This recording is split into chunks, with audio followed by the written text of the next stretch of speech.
nome é Tainá, eu sou psicóloga e hoje eu vou te falar tudo o que você precisa saber sobre compulsão alimentar. A primeira coisa que você precisa ter em mente é que compulsão alimentar não é simplesmente comer muito.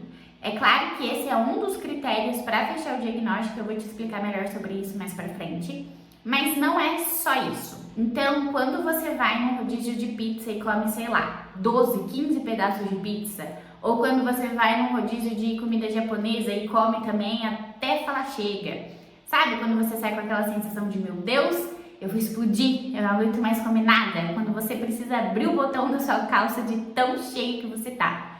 Isso não necessariamente é compulsão alimentar e tá muito mais pro não do que pro sim. Muitos pacientes meus já me procuraram dizendo que tinham compulsão alimentar e quando a gente vai ver, na verdade é um exagero. Então come uma barra de chocolate inteira depois do almoço, ou come pipoca, pizza, lanche e tudo em seguida. E aí quando a gente vai ver todo o contexto, quando a gente realmente vai fazer uma avaliação, não caracteriza como compulsão alimentar, porque a gente precisa de vários outros fatores. Uma das primeiras coisas que você precisa saber é que compulsão alimentar é um transtorno alimentar, que é um transtorno mental. Então, quem faz o tratamento desse transtorno é o psicólogo e muitas vezes a gente também precisa do auxílio de um psiquiatra. Por quê? Porque algumas medicações podem ajudar a controlar o impulso de comer, que é uma das coisas que acontece no transtorno.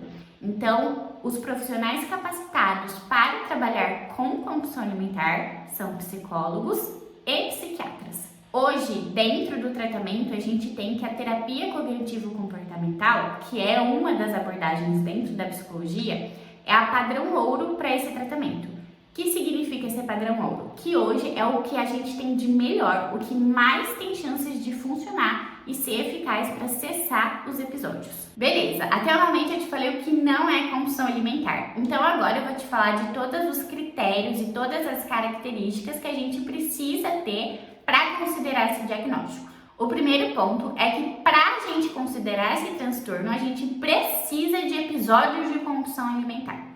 Para a gente considerar que houve um episódio, a gente leva em base duas características que obrigatoriamente precisam aparecer. A primeira delas é que em um determinado tempo, a pessoa precisa comer uma quantidade de calorias, consumir uma quantidade de calorias muito maior que outra pessoa consumiria no mesmo tempo, nas mesmas condições, no mesmo contexto. Quando a gente está falando de tempo e de caloria, nós estamos levando uma base de 2.000 calorias num período de 2 horas. Por isso é que a gente não considera, por exemplo, o exagero alimentar de um rodízio como compulsão alimentar. Porque em um rodízio, em uma festa, numa comemoração, as pessoas tendem a comer mais do que elas normalmente comem mesmo. Então, é um contexto, é uma situação que está favorável para todo mundo comer a mais. E não só para quem tem o transtorno de compulsão alimentar. Agora, uma pessoa que não tem o transtorno dificilmente vai comer, por exemplo, 2 pizzas inteiras sozinha quando estiver em casa. Agora, uma pessoa que já tem esse diagnóstico provavelmente vai sim comer essa quantidade de calorias, quantidade de pedaço de pizza, de lanche, de qualquer outra coisa nesse sentido, nesse tempo que a gente julga aí de 2 horas. E o segundo ponto para a gente considerar um episódio é a falta de controle na hora de comer. É obrigatório que a pessoa se perceba descontrolada frente à comida. O que isso significa? Que a pessoa quer parar de comer, a pessoa sabe que precisa parar de comer, mas ela simplesmente não consegue. É mais forte que ela. Ela come mesmo passando mal, ela come mesmo depois de passar mal. Ela sabe que ela não precisa, não pode, não deve comer, mas ela simplesmente não consegue parar. É como se fosse algo extremamente impossível de controlar. Se não tem essa falta de controle na hora da alimentação, na hora que está comendo, então a gente também não pode considerar um episódio. É obrigatório essa falta de controle. Ah, então tá bom, Tainá. Agora que você descreveu o episódio de compulsão alimentar, eu vi que eu realmente já tive, eu tenho, então eu posso considerar que eu tenho esse diagnóstico? Não. Porque além do episódio de compulsão alimentar, a gente precisa de outras características associadas a esse episódio. A primeira delas é comer muito rápido. Então a pessoa praticamente engole a comida, nem mastiga direito, nem sente gosto, nada. Vai comendo, comendo, comendo super rápido. Outra característica é que a pessoa come até passar mal. Ela se sente extremamente cheia, estufada estufada, como se nada mais coubesse dentro da barriga dela. Um terceiro ponto importante é que essa pessoa, ela come mesmo sem estar com fome. E aqui fome é fome física, tá, gente? É fome do estômago roncando e tudo mais. Então, mesmo sem estar com fome, essa pessoa come uma quantidade de comida absurdamente maior do que uma pessoa que não tem o transtorno come. Uma quarta característica que é extremamente importante é essa pessoa normalmente come sozinha. É muito comum que os episódios de compulsão aconteçam quando todo mundo já foi dormir, quando a pessoa está sozinha em casa, quando ela sai e vai para um lugar e come dentro do carro. Por quê? Porque a pessoa sente vergonha. Vergonha da quantidade que ela está comendo, vergonha da forma como ela está comendo, porque ela come muito rápido, desesperadamente. Então, às vezes, realmente pode ser assustador outra pessoa ver, né? Então, normalmente, os episódios de compulsão acontecem quando a pessoa está sozinha, justamente por vergonha. Então, a pessoa precisa se sentir envergonhada do quanto ela come, do que ela come, da maneira que ela come. Isso aqui é uma característica essencial do transtorno, tá?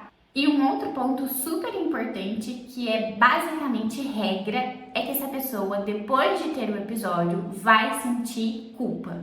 Ela vai se sentir mal com ela mesma, ela pode ter raiva dela mesma, culpa, tristeza, vergonha, decepção, frustração. Todos esses sentimentos negativos podem aparecer e normalmente aparecem depois de um episódio. Justamente porque essa pessoa normalmente foi contra tudo aquilo que ela quer.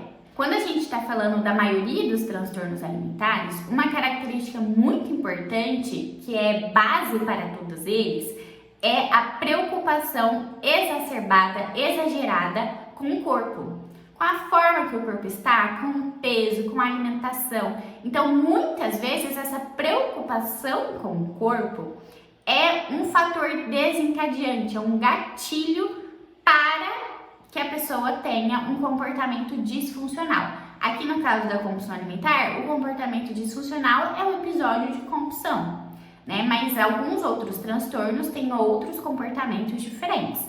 Então, essa preocupação leva a esse tipo de comportamento. Voltando aqui para a compulsão. Então, por que essa culpa, essa frustração, essa raiva acontece depois do episódio? Porque essa pessoa é tão preocupada com o corpo dela, ela tenta tantas coisas para deixar o corpo magro, para perder peso, para conseguir comer certo. E aí ela vai lá e tem um episódio que ela come o mundo. Entende? Então, vai muito contra o que ela quer, o que ela acredita. Por isso que esses sentimentos negativos vêm à tona depois de um episódio. Ah, Tainá, beleza. Então, agora você me explicou o que é um episódio de compulsão alimentar e eu vi que eu tenho. E eu também tenho todas essas características aí que você falou que precisa estar associado. Posso falar que eu tenho diagnóstico? Não, não pode. Por que não pode? Porque quando a gente está falando de transtorno mental, seja ele qual for, viu, gente? Ansiedade, depressão, qualquer transtorno mental, não é meramente você pegar uma lista de sintomas e dar cheque. Isso não existe. Se fosse assim, vocês não precisariam de psicólogos e psiquiatras na vida de vocês. Então, a gente não olha só para os sintomas, a gente olha para o contexto da vida dessa pessoa, a gente realmente faz uma avaliação. Por isso que esse vídeo aqui, ele tem simplesmente caráter informativo. É para você saber o que é compulsão alimentar de fato e se você se identificar, você procurar um profissional da saúde mental. A qual? Ou psiquiatra ou psicólogo. Qualquer um dos dois que você for procurar primeiro vai te indicar para o outro, porque o tratamento é combinado, tá? Então vamos lá. Além dessa questão do episódio e dessas outras características associadas, a gente também precisa avaliar o prejuízo que essa pessoa tem na vida dela. Por quê? Porque se eu tenho sintomas, mas isso não me traz nada de ruim na minha vida, não me gera nenhum aspecto negativo, provavelmente eu não tenho um diagnóstico de qualquer área, tá? Não só transtorno alimentar, de qualquer outro diagnóstico em saúde mental. Por quê? Porque se eu não tenho prejuízo, não me faz mal, entende? E por que não é só fazer um checklist de sintomas?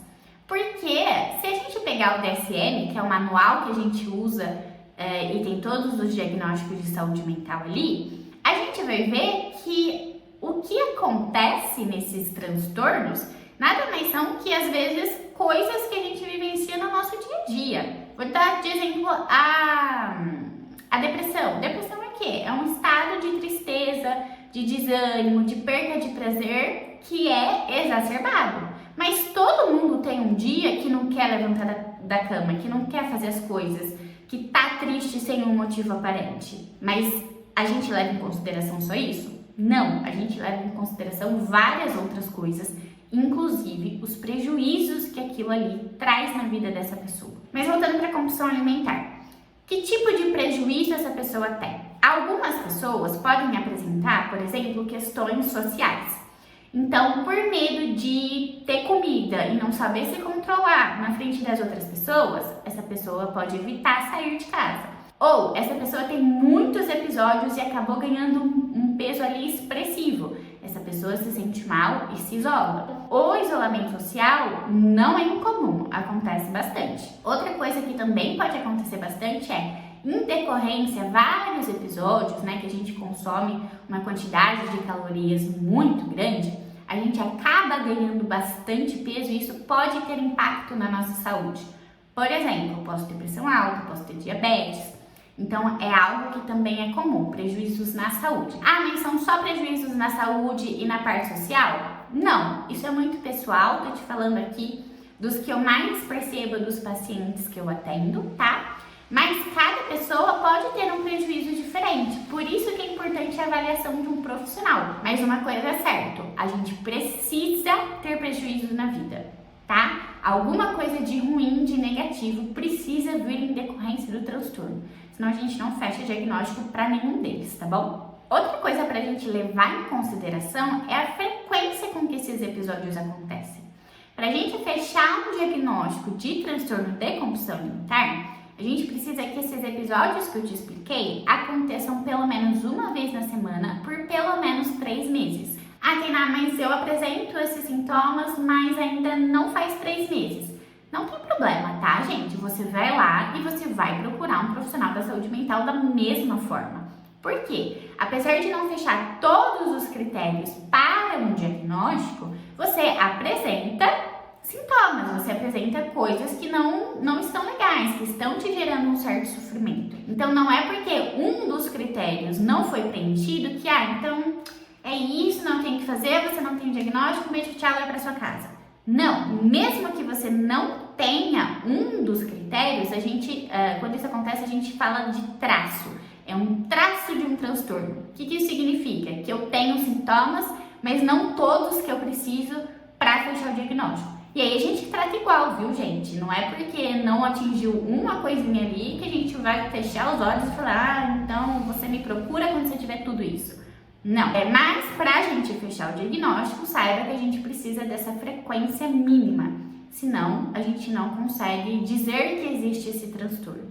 Mas sim, a gente consegue tratar esses sintomas que realmente trazem muitos prejuízos, trazem muito sofrimento para quem tem. Uma última característica muito importante da compulsão alimentar, na verdade, é uma diferenciação com outro transtorno alimentar que é a bulimia. Então, por exemplo, quem tem bulimia, depois de ter um episódio de compulsão, tem comportamentos compensatórios. O que isso significa? Que essa pessoa vai fazer alguma coisa para tentar evitar o ganho de peso em decorrência daquilo que ela comeu durante o episódio de compulsão. O comportamento mais comum que a gente vê, né, que é até uma estereotipia assim do transtorno, é a indução do vômito. Então a pessoa tem um episódio de compulsão, ou às vezes nem teve um episódio, né, realmente ali com os critérios, mas a pessoa come e vai induzir o vômito para que ela não engorde, para que ela não ganhe peso, porque ela comeu. Na compulsão alimentar, no transtorno de compulsão alimentar, isso não acontece. A pessoa tem um episódio, fica triste, fica culpado, fica frustrado, mas é isso. Ela não faz nada para evitar aquele ganho de peso. E por que eu tô falando isso aqui? Quando a gente fala de transtorno alimentar, é comum que as pessoas migrem entre os diagnósticos. O que isso significa? Que uma pessoa pode receber o diagnóstico de compulsão alimentar e daqui a pouco apresentar sintomas de bulimia. Aí a pessoa, sei lá, com bulimia pode daqui a pouco apresentar características de anorexia, né, que são os 3 transtornos mais comuns. Então, isso pode acontecer, inclusive é muito comum de acontecer. As pessoas vão migrando entre os diagnósticos, elas vão apresentando os sintomas dos diagnósticos conforme o tempo vai passando. Então, se existe comportamento compensatório, e aqui eu falei da indução de vômito, mas existem vários outros, tá, gente? Mas se existe comportamento compensatório, não estamos falando de transtorno de compulsão alimentar. Ah, isso significa que então eu posso ficar de boa? Não, vai procurar tratamento da mesma forma, tá? Só que aí não é o transtorno de compulsão alimentar, é outro transtorno. De qualquer forma, super importante, que merece a sua atenção. Gente, agora para fechar essa parte de critérios da compulsão alimentar, saiba que comer muito chocolate, muito pedaço de pizza, muito lanche, batata frita, não configura compulsão alimentar. Mas é muito mais fácil a gente cometer exageros alimentares com esses alimentos. Por quê? Porque eles são hiperpalatáveis, eles são ricos em gordura e açúcar. Ou seja, é uma combinação perfeita para ser super gostoso e a gente comer assim, a rodo. Então, dificilmente você vai ver uma pessoa falando que teve um exagero ou que teve um episódio de compulsão alimentar com arroz, feijão, salada e carne. Muito difícil. Você vai ver gente falando que, tive ou tenho compulsão alimentar porque eu comi 2 barras de chocolate. Ou porque eu comi um combo do McDonald's e em seguida eu fui comer outra coisa. Então, gente, isso não é a compulsão. Mesmo porque, quando a gente está falando do transtorno, o episódio pode até começar com esses alimentos, mas dependendo da gravidade do transtorno, não acaba aí. Então, a pessoa pode até começar comendo 2 barras de chocolate, mas aí acabou a barra de chocolate, ela vai lá na geladeira ver o que tem. Aí ela come arroz gelado, feijão gelado, carne gelada. Em alguns casos muito mais sérios e muito mais graves, as pessoas chegam a comer comida do lixo. Isso aqui está associado com aquele critério de descontrole que eu falei. Não é simplesmente, eu quero muito comer essa barra de chocolate, eu como ela inteira porque eu não consegui parar antes de ver o fim. É realmente eu preciso comer tudo o que eu encontrar de comer, porque é um descontrole muito grande. É como se a comida comandasse a pessoa e não o contrário. Então, comer muitos ou uma quantidade ali elevada de alimentos hiperpalatáveis, por si só não configura esse transtorno, porque a gente precisa de um descontrole real, tá? Esses alimentos que eu falei são muito mais fáceis de qualquer pessoa, mesmo sem o diagnóstico, comer mais. Quer ver, por exemplo? Para você bater 2.000 calorias de amendoim, gente, é uma sentada. Amendoim é super calórico, super calórico. E às vezes, eu pelo menos, se me deixar um saco de amendoim do meu lado, menina, vai que vai, porque é uma delícia. E ali, a depender do saco, tem 2.000 calorias, facinha. Isso quer dizer que eu tive um episódio de compulsão alimentar? Não, porque eu não acabei o amendoim e fui caçar mais coisa na geladeira para comer. Ou fui no lixo catar coisa para comer, tá? Então é muito mais sério, não é simplesmente comer demais. Tá? Isso é importante eu enfatizar para vocês, porque normalmente a gente pensa em compulsão alimentar com esse tipo de alimento, mas não, viu, gente? É com tudo. Tudo mesmo, é arroz, é feijão, é carne, é comida estragada, é comida do lixo, dependendo da gravidade, tá? Não é todo mundo que tem o diagnóstico que come esse tipo de coisa, mas acontece, porque pode até começar com chocolate, pode até começar com o saco do amendoim, mas quem tem um episódio, quem tem um transtorno, não para aí. É muito mais sério do que simplesmente eu exagerar no que eu comi. Sabe quando a gente vai em festa de criança, que tem salgadinho a rodo e a gente come?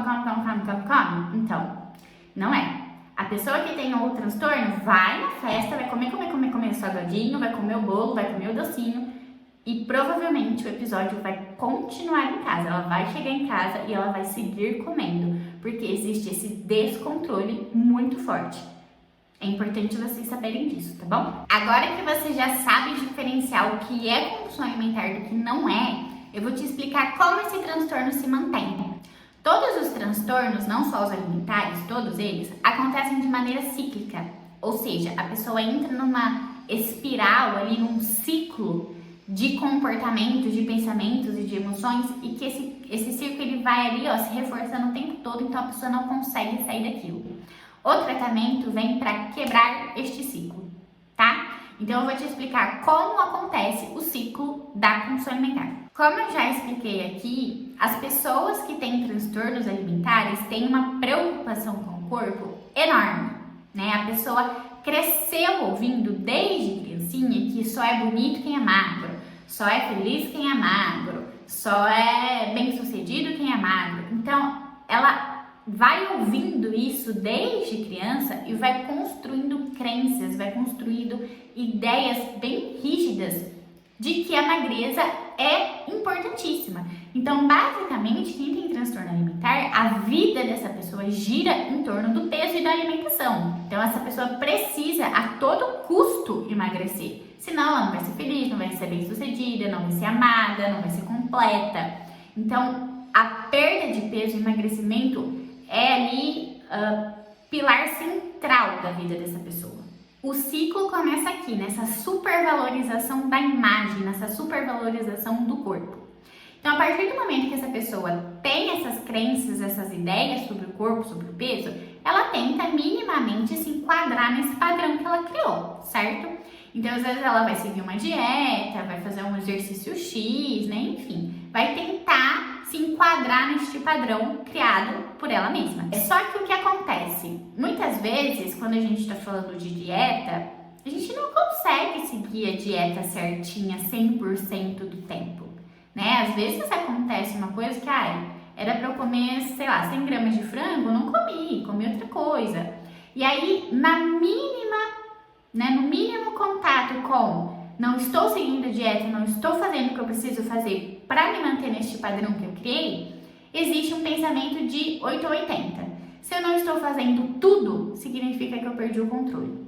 E aí esses pensamentos 8 ou 80 geram ali uma sensação de descontrole, que gera uma ansiedade, uma preocupação, e aí essa pessoa desconta as emoções na comida, acaba tendo um episódio de compulsão alimentar. Depois ela se sente triste, com vergonha, frustrada, com raiva, culpada por ter comido tanto. E aí aquela preocupação exacerbada com o corpo, com o peso volta. E aí está feito o ciclo. Ela segue neste padrão por tempo indeterminado até ela realmente conseguir tratar e quebrar esse ciclo. Mas não necessariamente o fator desencadeante, o gatilho do episódio de compulsão alimentar, vai ser porque a alimentação saiu do eixo e isso preocupou ela. Pode ser que ela brigou com o namorado, teve um problema no trabalho, aconteceu alguma coisa na vida dela, e aí essa situação gera um desconforto emocional, e para lidar com esse desconforto, para ela conseguir regular a emoção dela, ela acaba descontando na comida e aí o episódio de compulsão alimentar acontece, tá? E por que a pessoa recorre à comida? Porque a comida é confortante. Quando você tá comendo, ali no momento que você tá comendo, é muito gostoso. Você foca na comida. Você foca no como é gostoso comer. Então, a comida serve sim como um regulador emocional. Mas é um regulador emocional ruim. Por quê? Porque ela vai acabar muito rápido. É só o momento de você botar a comida na boca e engolir. Depois que engoliu, acabou. Então, ela não regula as emoções assim de maneira efetiva, de verdade, sabe? Então, acaba sendo uma estratégia falha. E aí, dessa estratégia falha, vem mais desconforto emocional ainda e acontece todo esse ciclo que eu ensinei. Gente, basicamente são essas informações que eu gostaria de passar para vocês em relação à compulsão alimentar. Espero que esse conteúdo tenha sido útil e só um lembrete, tá? Esse vídeo ele não tem objetivo nenhum de servir de base para você se autodiagnosticar. Esse vídeo tem o objetivo para que você conheça o transtorno, saiba quais são os sintomas, saiba como ele acontece, para que você consiga procurar ajuda psicológica, para que você consiga se tratar com psicólogo e psiquiatra. A gente só vai atrás de um tratamento se a gente sabe que tem um problema. Então aqui eu estou te mostrando o que é compulsão alimentar e se você se identificar com qualquer coisa desse vídeo, com qualquer sintoma, com qualquer padrão, com qualquer coisa, procure ajuda psicológica, tá bom? Com terapia cognitivo-comportamental, que é o padrão ouro atualmente para esse tratamento, tá? Então é isso, espero que o conteúdo tenha sido útil E um beijo, até o próximo vídeo.